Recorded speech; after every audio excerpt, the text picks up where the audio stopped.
Hello friends, welcome back to Ideo Lab Systems. इस video में हम क्लाउड कंप्यूटिंग के 3 इंपॉर्टेंट और क्रिटिकल कंसेप्ट्स को समझेंगे, जिन्हें आप कोर कंपोनेंट भी बोल सकते हैं क्लाउड कंप्यूटिंग के, जिन्हें हम कहते हैं regions, availability zones and local zones. ठीक है, ये 3 टर्म जो हैं ये स्पेसिफिकली एडब्ल्यूएस से रिलेटेड है। ठीक है, एडब्ल्यूएस क्लाउड से रिलेटेड है। बट ये कंसेप्ट सारे क्लाउड सर्विस प्रोवाइडर के लिए एप्लीकेबल हैं। तो इसका मतलब क्या है, अगर आप कोई भी क्लाउड पढ़ने जाएंगे, चाहे आप गूगल क्लाउड पढ़ने जाएंगे या फिर ओरेकल क्लाउड पढ़ने जाएंगे, आईबीएम क्लाउड पढ़ने जाएंगे या फिर कोई भी क्लाउड सर्विसेज पढ़ने जाएंगे, ठीक है, तो ये कंसेप्ट सभी के लिए सेम रहेंगे। Regions, availability zones and local zones. हो सकता है कि टर्म को हम कुछ डिफरेंटली तरीके से प्रोनाउंस करेंगे। सपोज हम हो सकता है कि अवेलेबिलिटी जोन को हम अवेलेबिलिटी डोमेन बोल दें, लोकल जोन्स को लोकल डोमेन बोल दें, या फिर कुछ और टर्म्स हम इसके लिए यूज कर सकते हैं, यूज करें। ठीक है, बट जो कोर कंसेप्ट होगा, ठीक है, वो सेम रहेगा। तो इसको हम डिटेल में डिस्कस करते हैं कि रीजन्स क्या होता है, अवेलेबिलिटी जोन्स क्या होता है, लोकल जोन्स क्या होता है। और ये बहुत इंपॉर्टेंट और कोर कंसेप्ट है अगर आपको क्लाउड में काम करना है। ठीक है, क्लाउड की नॉलेज गेन करनी है तो आपको इन 3 कंसेप्ट के बारे में डिटेल में पूरा बेसिक से मालूम होना चाहिए, क्योंकि पूरा क्लाउड आपका इसी पर डिपेंड करता है। जो भी आप आर्किटेक्चर प्रिपेयर करते हैं, कोई भी आप रिसोर्सेज कॉन्फ़िगर करते हैं अगर आप क्लाउड में, ठीक है, तो उसके लिए आपको इन तीनों कंसेप्ट की कंप्लीट क्लैरिटी होनी चाहिए। ठीक है, तो अगर हम बात करें डेटा सेंटर की, तो इससे पहले वाले वीडियो में हमने डेटा सेंटर के बारे में डिटेल में डिस्कशन किया था कि ट्रेडिशनल डेटा सेंटर क्या होता है, क्लाउड डेटा सेंटर क्या होता है, क्लाउड डेटा सेंटर के बेनिफिट्स क्या होते हैं। ओके, और ट्रेडिशनल डेटा सेंटर और क्लाउड डेटा सेंटर में क्या क्या प्रॉस है और क्या क्या कॉन्स हैं। ठीक है, तो अगर हम बात करें अमेजॉन डेटा सेंटर की, तो क्लाउड डेटा सेंटर मैंने क्या बताया था कि ये एक डेटा सेंटर होता है जिसको कौन मैनेज करता है, क्लाउड सर्विस प्रोवाइडर मेंटेन करता है। ठीक है, ट्रेडिशनल डेटा सेंटर को हम खुद मैनेज करते हैं, लेकिन जहां तक हम क्लाउड की बात करें तो क्लाउड डेटा सेंटर को एक CSP, cloud service provider manage करता है। हम लोग सर्विसेज क्या होता है, रेंटल बेसिस पे लेते हैं। राइट, तो अब जितने भी हम रिसोर्सेज अपने कॉन्फ़िगर करते हैं क्लाउड पे, ठीक है, ये आपके कहीं ना कहीं किसी ना किसी डेटा सेंटर में कॉन्फ़िगर होंगे। राइट, अब वो जो क्लाउड का डेटा सेंटर होगा, ठीक है, वो क्लाउड के डेटा सेंटर कहाँ होगा, ये डिफरेंट डिफरेंट लोकेशंस में होगा अक्रॉस द वर्ल्ड, जो भी सर्विसेज हम यूज करते हैं क्लाउड की। ठीक है, अब जो डेटा सेंटर्स होते हैं, ठीक है, उन डेटा सेंटर्स को अक्रॉस द वर्ल्ड क्लाउड में 3 टर्म्स में डिफाइन कर रखा है। एडब्ल्यूएस रीजन्स, ठीक है, अवेलेबिलिटी जोन्स, थर्ड है आपका लोकल जोन्स। ठीक है, अब ये तीनों क्या है, ये तीनों टर्म्स आपके रिलेटेड हैं एक तरह से डेटा सेंटर से।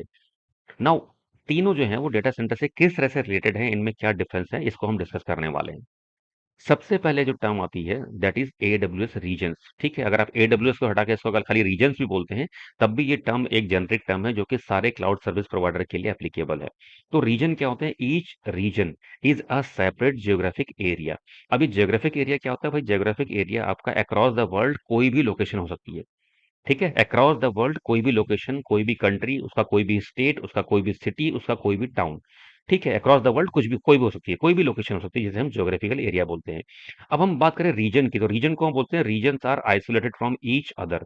तो क्या है कि हर क्लाउड सर्विस प्रोवाइडर के मल्टीपल रीजन्स हैं, multiple regions in the sense कि कोई ऐसा पर्टिकुलर स्टेट या फिर टाउन है किसी कंट्री में जहां पर आपके क्या है, उस क्लाउड सर्विस प्रोवाइडर के डेटा सेंटर्स हैं। ठीक है, अगर मैं ट्रेडिशनल डेटा सेंटर की बात करूं, जो हमने सेकंड वीडियो में डिस्कशन किया था, ट्रेडिशनल डेटा सेंटर में हम जब कॉन्फ़िगर करते हैं तो हम क्या करते हैं कि डीसी जो हमारा प्राइमरी डेटा सेंटर होता है उसके साथ साथ एक डीआर भी कॉन्फ़िगर करते हैं, जिसे हम बोलते हैं डिजास्टर रिकवरी। वो कि अगर आपका सपोज आपका प्राइमरी डेटा सेंटर क्रैश होता है किसी भी रीजन से, तो आपकी एप्लीकेशन डीआर से अवेलेबल रहे। और जब भी हम डीसी और डीआर को कॉन्फ़िगर करने जाते हैं, तो हम क्या करते हैं, एक बिल्कुल ही डिफरेंट लोकेशन लेते हैं जो कि डीआर की, जो कि डीसी से काफी दूर होती है। उसका रीजन ये होता है कि अगर आपका सपोज करो कि डीसी की जो लोकेशन है वहां पर अगर आपका कोई डिजास्टर हो गया, हो सकता है कि कोई नेचुरल डिजास्टर हो जाए या फिर कोई मैन मेड या ह्यूमन मिस्टेक से कोई डिजास्टर हो जाए, जिससे हो सकता है कि कोई पर्टिकुलर डेटा सेंटर क्रैश हो जाए, या फिर हो सकता है कि पर्टिकुलर सिटी ही कंप्लीटली डैमेज हो जाए उस नेचुरल नेचुरल डिजास्टर की वजह से। तो उस केस में क्या होगा कि आपका जो डीआर है, जो कि एक दूसरे स्टेट में है या फिर दूसरी सिटी में है जो कि उससे बहुत दूर है, उसमें इम्पैक्ट नहीं आएगा और वहां से आपकी एप्लीकेशन जो है वो चलती रहेंगी। ठीक है, तो ऐसे ही क्या होते हैं कि रीजन्स क्या होते हैं, डिफरेंट डिफरेंट स्टेट्स भी बोल सकते हैं या फिर डिफरेंट आप इनको सिटीज भी बोल सकते हैं किसी किसी स्टेट के अंदर। ठीक है, जहां पर आपके क्या है, different different cloud service provider के डेटा सेंटर्स हैं।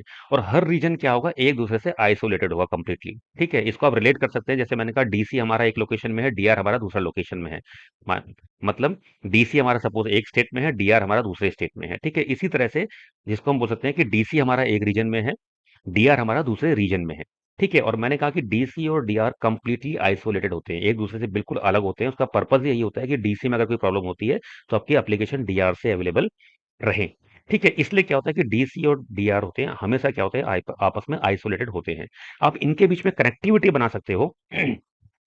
कनेक्टिविटी हम क्यों बनाते हैं, अगर हमें डेटा सेंटर से अगर डीआर में अपना डेटा सिंक करना है, डेटा हमें वहां भेजना है, कॉपी करना है, ठीक है, तो उसके लिए हम डीसी और डीआर में कनेक्टिविटी बना सकते हैं और वहां से डेटा हम ट्रांसफर कर सकते हैं। बट अगर मैं एप्लीकेशन स्पेसिफिक वाइज बोलूँ, in terms of functionality, functionality wise हम डीसी और डीआर को एकदम कंप्लीटली इंडिपेंडेंटली आइसोलेटेड रखते हैं। ठीक है, तो ये हो गया एडब्ल्यूएस रीजन्स। ठीक है, तो रीजन्स क्या है आपके, डिफरेंट डिफरेंट आपके कंट्रीज के अंदर डिफरेंट स्टेट हैं या फिर डिफरेंट सिटीज हैं जहां पर क्लाउड सर्विस प्रोवाइडर के डेटा सेंटर हैं। ठीक है, तो ये आपका एक स्क्रीनशॉट है जो आपको शो कर रहा है एडब्ल्यूएस के जो different regions as of today available हैं। ठीक है, जैसे आपका क्या है कि यूएस ईस्ट में एक डेटा सेंटर है। ठीक है, जिसे हम बोलते हैं ओहियो, जिसे हम बोलते हैं कि रीजन है। ठीक है, डेटा सेंटर भी बोल सकते हैं या फिर आप रीजन भी बोल सकते हैं, बट स्पेसिफिकली अगर हम क्लाउड की बात करते हैं तो इसे हम रीजन बोलेंगे। क्यों बोलेंगे रीजन, डेटा सेंटर क्यों नहीं बोलेंगे, मैं आपको नेक्स्ट स्लाइड में बताऊंगा। ठीक है, तो ये आप देखेंगे कि यूएस ईस्ट ओहियो एक आपका रीजन है, उसका अपना एक कोड है जिसे हम बोलते हैं US hyphen east hyphen two. ऐसे ही आपके जितने भी रीजन्स हैं, हर रीजन को एक कोड मिला हुआ है। ठीक है, उस कोड कोड से वो रीजन आइडेंटिफाई होता है। तो अगर आप देखेंगे पहले दो कोड अगर आप देखते हैं, जो कोड वन और कोड टू है, ठीक है, US east two and US east one. ठीक है, ये दोनों क्या है कि आपके यूएस ईस्ट में है, ठीक है, लेकिन दो डिफरेंट स्टेट्स में, राइट। दैट मीन्स कि यूएस ईस्ट में आपके दो रीजन हैं, एक आपका ओहियो है, एक वर्जीनिया है।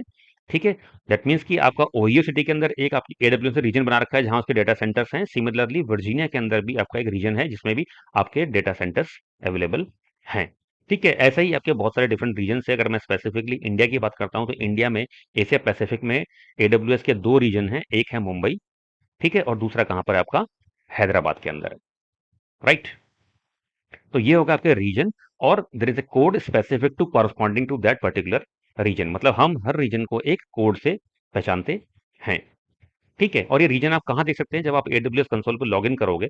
ठीक है, तो सबसे पहले लॉगिन करते ही सबसे पहला जो पॉइंट होता है, जो सबसे पहले हमें एक्शन लेना होता है, वो हमें लेना होता है कि हम कौन से रीजन को सेलेक्ट कर रहे हैं। दैट मीन्स कि आप जब भी आप क्लाउड कंसोल पर लॉगिन करते हो तो सबसे पहले आपको रीजन सेलेक्ट करना होता है। वो इसलिए होता है कि क्योंकि आप जो भी काम करेंगे, चाहे आप कोई भी रिसोर्स क्रिएट कर रहे हैं, ठीक है, वर्चुअल मशीन क्रिएट कर रहे हैं, डेटाबेस क्रिएट कर रहे हैं, या फिर स्टोरेज क्रिएट कर रहे हैं, कोई भी रिसोर्सेज कॉन्फ़िगर कर रहे हैं, जो भी आप डेटा सेंटर चूज करेंगे, दैट मीन्स कि जो भी आप रीजन सेलेक्ट करेंगे, उस रीजन में वो सारे रिसोर्सेज क्रिएट होंगे। ठीक है, फॉर एग्जांपल अगर आप ये स्क्रीन में देखेंगे तो मैंने यहाँ पर आप जो डेटा सेंटर ले रखा है अभी, ठीक है, तो वो कौन सा ले रखा है, मैंने यहाँ पर मैंने मुंबई डेटा सेंटर लिया हुआ है, राइट। तो ये मुंबई डेटा सेंटर मैंने लिया हुआ है रीजन।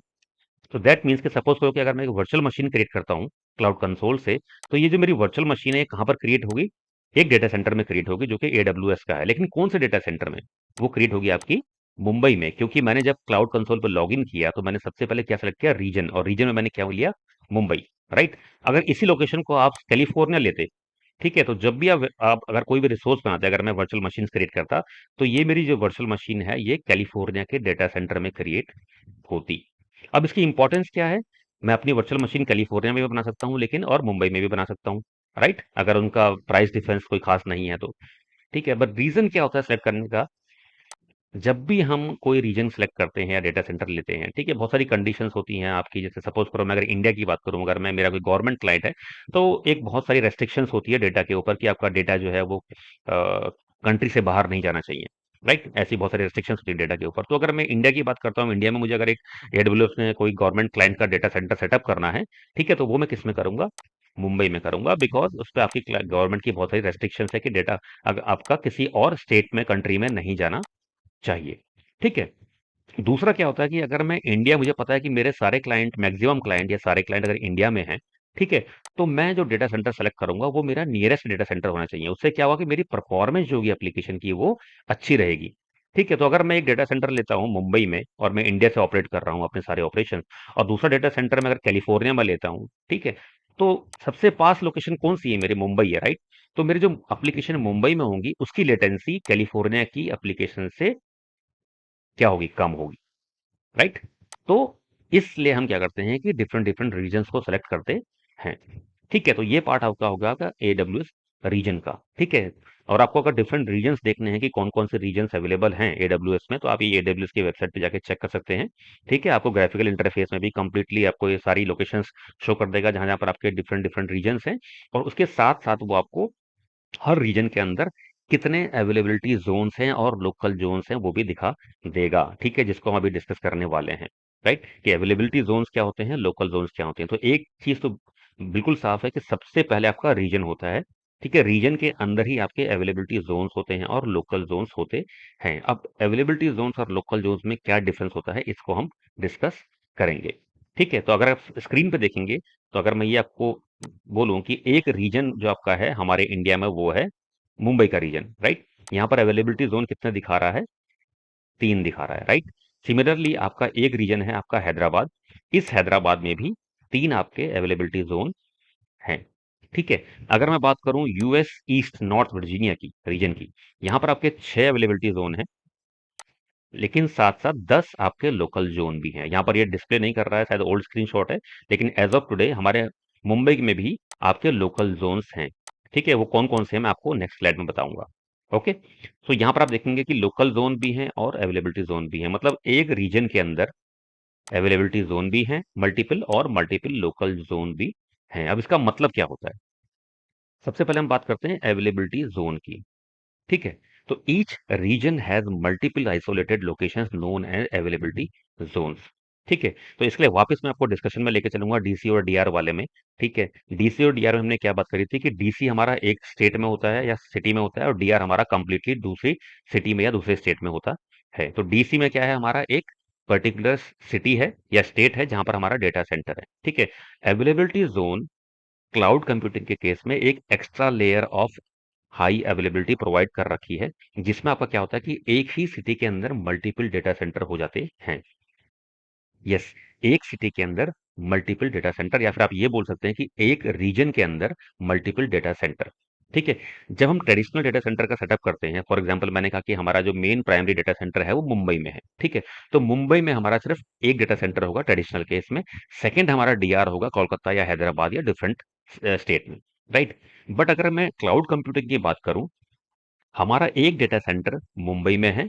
ठीक है, साथ साथ उसके साथ साथ हमें दो या तीन या चार या उससे ज्यादा कुछ और डेटा सेंटर भी सेम सिटी के अंदर प्रोवाइड कर रखे हैं। तो सिंपली आप इसको ऐसे बोल सकते हैं कि एक रीजन के अंदर आपके मल्टीपल डेटा सेंटर्स हैं। तो अगर मैं अवेलेबिलिटी जोन्स को बोलूं, तो दैट मीन्स कि multiple data centre inside a region, मतलब एक रीजन है, उस रीजन के अंदर मल्टीपल डेटा सेंटर्स हैं। ठीक है, अब ये मल्टीपल डेटा सेंटर्स क्यों हैं? Again the purpose of multiple availability zones is the high availability.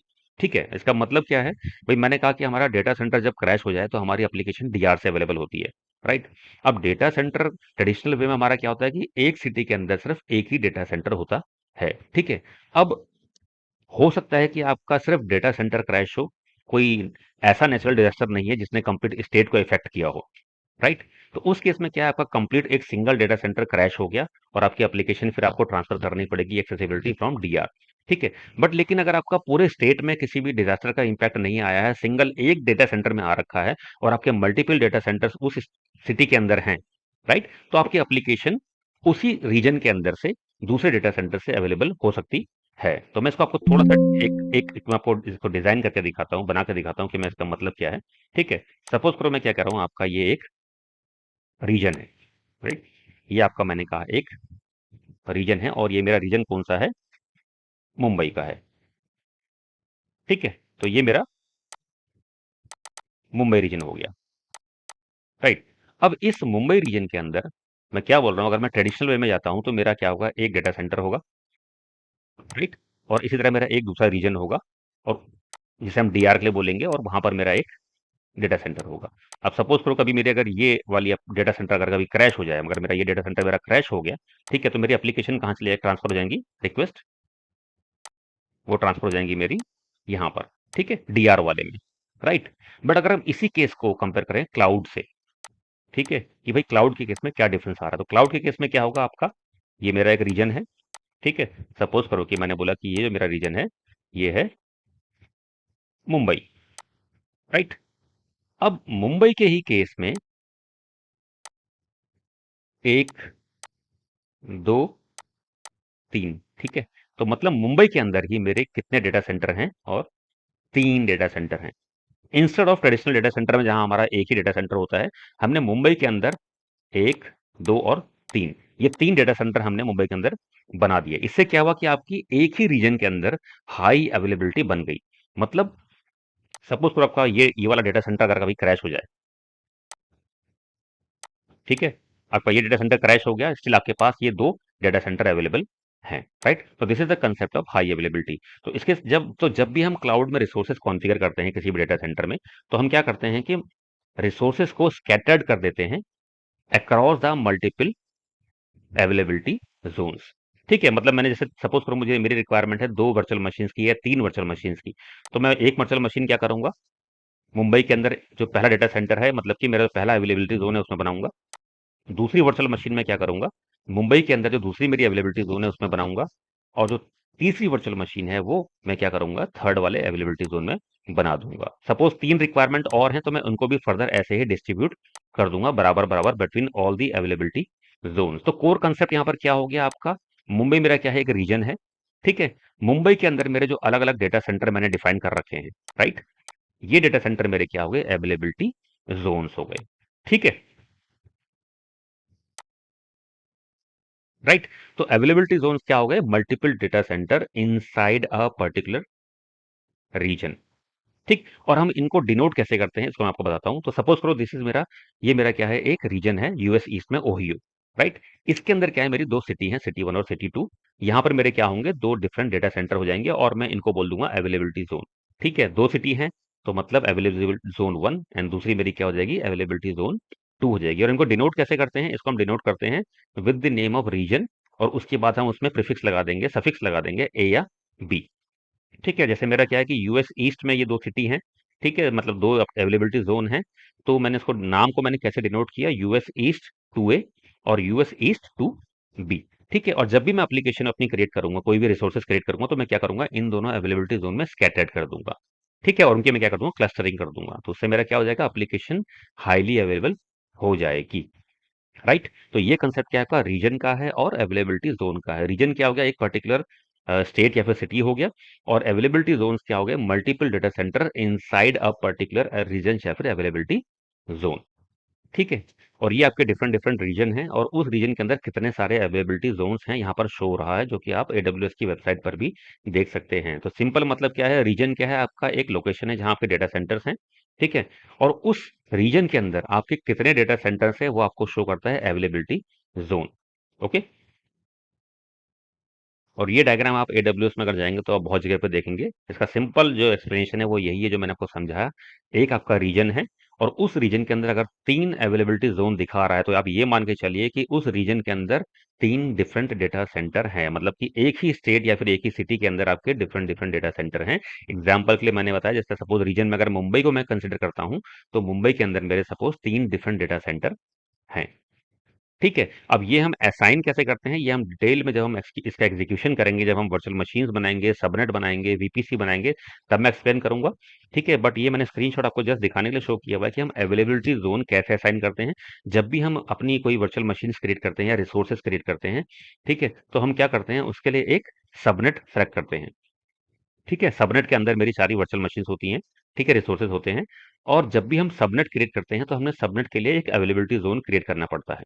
ठीक है, तो फॉर एग्जांपल अगर मैंने 3 सबनेट बना रखे हैं, सबनेट ए, सबनेट बी और subnet C, for my virtual machine, तो मैं क्या करूंगा, उन तीनों सबनेट को डिफरेंट डिफरेंट अवेलेबिलिटी जोन में डाल दूंगा। तो उससे क्या होगा, जब भी मैं अपने रिसोर्सेज क्रिएट करूंगा, सपोज करो मैंने कोई रिसोर्स सबनेट ए में क्रिएट किया, तो वो ऑटोमेटिकली अवेलेबिलिटी जोन ए में क्रिएट हो जाएगा।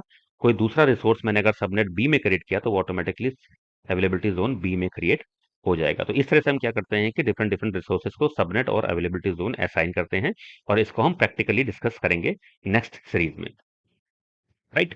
थर्ड आपका होता है लोकल जोन। तो लोकल जोन क्या होता है, this is again an extension for your AWS region and availability zones. ठीक है, तो टॉप लेवल का हमारा रीजन हो गया, उसके नीचे हमारा हो गया अवेलेबिलिटी जोन्स, और थर्ड लेवल पता है लोकल जोन्स। अब लोकल जोन्स भी क्या होता है, इसको आप एक तरह से मिनी डेटा सेंटर बोल सकते हो।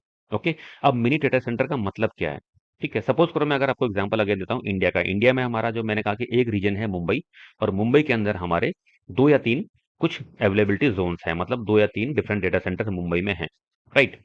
अब इंडिया जो इतनी बड़ी कंट्री है, इसमें डिफरेंट डिफरेंट स्टेट्स हैं, इतना बड़ा इसका ज्योग्राफिकल एरिया है, ठीक है। अगर मेरी कोई एक रिसोर्स इंटेंसिव एप्लीकेशन है, जैसे मेरी कोई गेमिंग एप्लीकेशन है या फिर कोई फाइनेंशियल ट्रांजैक्शन वाली एप्लीकेशन है, जिनमें कि बहुत ही लेटेंसी बिल्कुल जीरो के बराबर होनी चाहिए, ठीक है। और अगर कोई यूजर मेरा सपोज करो कि ये कोई एक बिल्कुल इंडिया के दूसरे कॉर्नर से उस एप्लीकेशन को एक्सेस करता है, जो कि डेटा सेंटर आपका मुंबई में है, तो वहां पर लेटेंसी के चांस बढ़ जाते हैं, स्लोनेस के परफॉर्मेंस इशू के चांस बढ़ जाते हैं, क्योंकि आपकी जो डेटा सेंटर की लोकेशन है मुंबई की, ठीक है, वो आपकी अगर मैं स्पेसिफिकली बात करूँ जम्मू कश्मीर से, दिल्ली से, ठीक है, या फिर और गुजरात से, या फिर जो भी आपके नॉर्थ के और नॉर्थ ईस्ट के स्टेट्स हैं, वहां से अगर मैं मुंबई के डेटा सेंटर की एप्लीकेशन एक्सेस करता हूं, जिसमें कि लेटेंसी बहुत ही कम एक्सपेक्टेड है, तो परफॉर्मेंस के इशू के चांस बढ़ सकते हैं। तो उसलिए क्या होता है कि एक उस डेटा सेंटर के अलावा, मतलब उस रीजन के अलावा या फिर अवेलेबिलिटी जोन के अलावा, एक मिनी डेटा सेंटर भी प्रिपेयर होता है डिफरेंट डिफरेंट लोकेशंस में या डिफरेंट सिटी में, आप बोल सकते हो, ठीक है।